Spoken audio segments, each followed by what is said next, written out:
Welcome back to What the Theory, and if it's your first time, this is a channel in which I discuss philosophical ideas as I understand them. So this is What the Theory with Joel. I'm Joel, and please like, subscribe, share, and hit the notification bell so that you're always updated with the stuff that I'm doing. This is part 2 of an episode on nihilism. It's called active and passive nihilism. If you haven't seen the first one, which is what is nihilism, please check that out before you get into this. Anyway, like we spoke about last time, that nihilism is basically the devaluation of all values. And I wanted to start with a personal story of my own experience. I think in some ways I'm probably still a bit nihilistic, but the reason I'm keeping this thing here is it's a reminder to me that in the movie Troy, I remember that I watched the movie Troy. It's really not a great movie, but it's full of great action, so you better check it out. And there's one of my favorite quotes from any movie ever is when Achilles, played by Brad Pitt, is talking about the gods, and everyone is saying, they wish they could be gods and they could be immortal and live forever. And he says that the gods actually envy us because everything is more beautiful because we are mortal, because everything ends. It gives a meaning to everything, that everything could suddenly end. And so that means that everything we experience, we never know when it's the last time, and that's what gives it meaning. So that's probably where I stand. But for a long time, I think after I left the church, 12 years ago? It's 2010, yeah. And the biggest issue there was I didn't leave because I was hurt by anything. I didn't leave because I disagreed with some major policies. I disagreed with certain things, but I thought they could be changed from within. I just thought, it's a human institution that's led by the Spirit of God. But the reason I left is because the more I looked in and tried to understand why people had these beliefs, I couldn't help but think that, at least for me, it was more wishful thinking. I wanted the world to be a certain way. I was using the hope of a time to come, the hope of the resurrection, the hope of new beginnings, to pass through the suffering of this life. And it's a painful fact that we all suffer. Like, suffering is probably the one guarantee you're going to have in this life. And we almost all universally think that suffering is a terrible thing. Now, the person we're reading today, Nietzsche, one of the things he said about himself is, I am more of a battlefield than a man. This is a guy who suffered more things, like the woman he tried to marry denied him and then married his best friend. He was in the army for a period of time and then got caught up with severe headaches and nausea and would pass out even from the pain. He I allegedly contracted syphilis, his first time in a brothel. This is a guy who was quite brilliant. He, I think, got a professorship at the age of 24, but then couldn't fulfill his duties because of his illness. He lived in solitude for the longest time, and he wasn't sure if his work was going to have any meaning. And he ended his life losing his mind. So if you look at all the facts of his life, it's not something that he would have, you would say you'd want. And yet there's I forget where it is, but at some point when they asked him what he wished for the people that he loved, he wished desolation and suffering and pain, because he thought that the best among us are those who overcome these things. The best of us are the ones who go through. And I think the biggest thing that our generation has to go through right now is nihilism. It doesn't present itself as nihilism, but it presents itself in the fact that we grab on to so many ideologies. In this, it's not a post-God world, but it's almost, God is one of the options as per the meanings of life. It's no longer, I guess, treated as complete blasphemy, and this person has to be excommunicated from us for someone to say they question the belief in God, or for someone to say these are their personal beliefs about a God. That change is really monumental, because at least for the people who are in the Christian or the Abrahamic faith world, which is Christianity, Islam or Judaism, we believe in one God, and that God provides meaning for everything. But if people can start to change what that God means, or people can deny it but still hold on to those values, then the power that's supposed to motivate them starts to disappear, and inevitably reach a world where we only consume. Psychologist Eric Fromm always spoke about when someone is empty, when we feel empty, we continually run away from that feeling. And so if we cannot be filled with purpose, we fill ourselves with food, with work, we fill ourselves with all manner of distractions to prevent us from having to face ourselves, from having to face, the existential angst at the bottom of life. And it's very possible even as a nihilist, because I think Nietzsche was talking about the fact that inevitably we were all going to go through nihilism. This was his view. He sort of saw it as, for 2,000 plus years, we believed in something. It motivated us. It gave us the reason for our culture, the reason for our being. But as that starts to shift, that there would be a painful phase. Every great civilization goes through decadence before it breaks down. And the decadence comes in terms of what you used to fill your life with, in terms of meaning and stuff that is sacred. You fill yourself up now with pleasure. You mistake fun for happiness. You mistake having things for having accomplishments. You mistake physical wealth for having meaning in life. And I don't think that couldn't be any truer than it is right now. So I wanted to talk about how to escape being a passive nihilist to becoming an active nihilist. But first I need to define what a passive nihilist is. So a passive nihilist, this is from the Academy of Ideas. The passive nihilist is an individual who, when confronted with nihilism, sees it as an endpoint, as a sign to stop the search for meaning. In short, this type of individual lacks the strength to make anything of their life.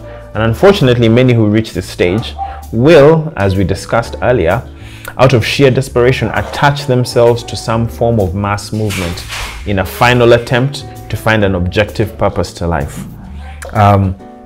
This is how Eric Hoffer talks about it in his book, True Believer.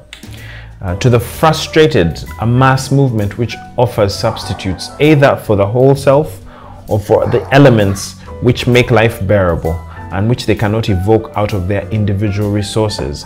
This is the truest meaning of life.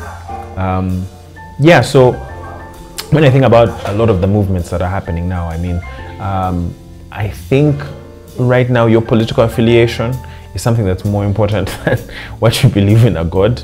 Either you're left or right, or where do you stand on Black Lives Matter, or what's your view on LGBTQ rights. Those issues, which are very pertinent and very important, have started to take up a meaning where your ideology and your identity start to merge.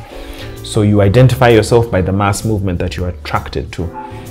Now, it's not that the movement itself is a problem, it's just how much of it defines who you are. And the danger of being a passive nihilist is that you replace one form for another. You replace this belief in another world with the belief for a secular utopia.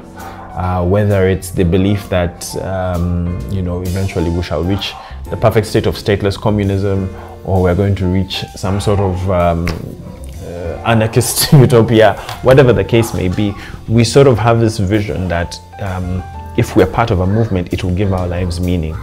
And I think the danger with that is you're running away from the worm at the core of life. It's a failure to face the true horror of what a world without a meaning beyond the apparent means. Nietzsche wrote it like this: nihilism represents a pathological transitional stage. By pathological, he means a tremendous generalization. The inference is that there is no meaning at all. In some, the world might be far more valuable than we used to believe. We must see through the naivety of our ideals, and while we thought that we had accorded it the highest interpretation, we may not have given our human existence moderately fair value. Now, my interpretation of this is that you can either be passive and allow the winds of change and allow whatever is around you to direct you. It's almost inevitable. It surrounds, it stalks our every moment. And the more aware we are of how fragile we are. I mean, when you listen to the news, when you watch Twitter, when you watch anything that is on social media, you're constantly ranking yourself and saying, either socially I'm not moving where I need to be, or I'm not as attractive as I need to be, or I don't have what everyone else has and my life is passing on. And there are calamities, there are sicknesses and illnesses and all these things, and it's better to run away from them. We want to eliminate pain from our lives, but the fact is that we can't, and it's better to find meaning within that suffering.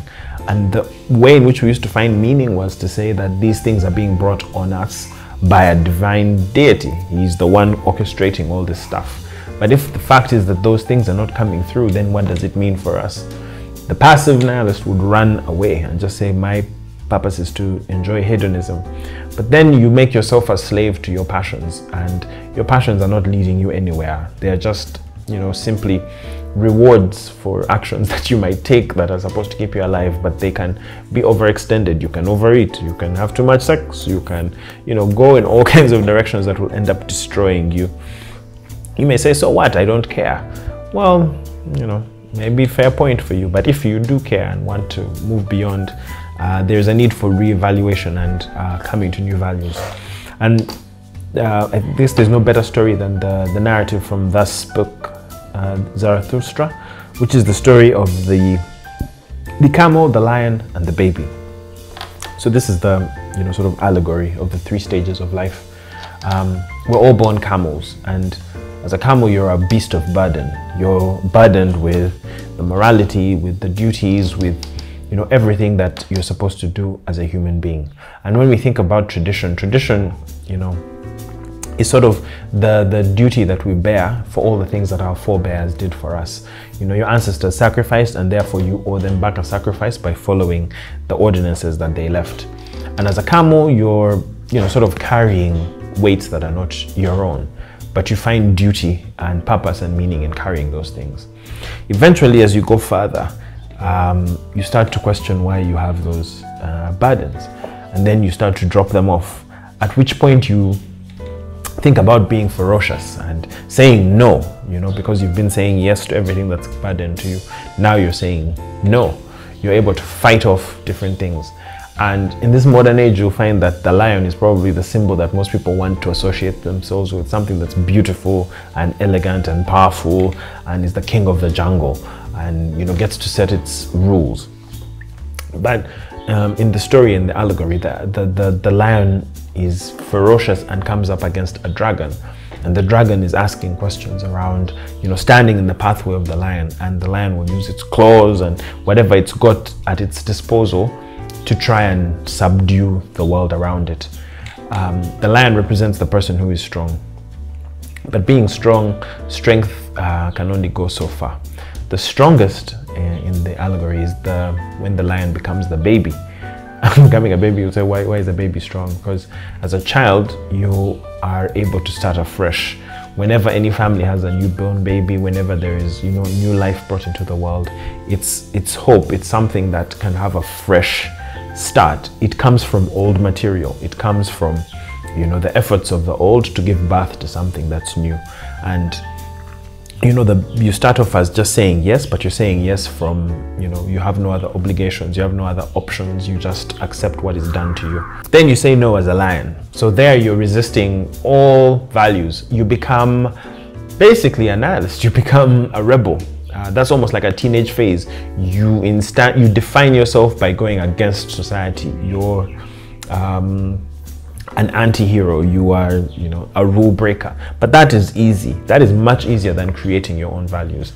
And the reason he calls, I think, the 3rd stage, which is becoming an active nihilist, is to become the kind of person who says, what values shall we now create for ourselves?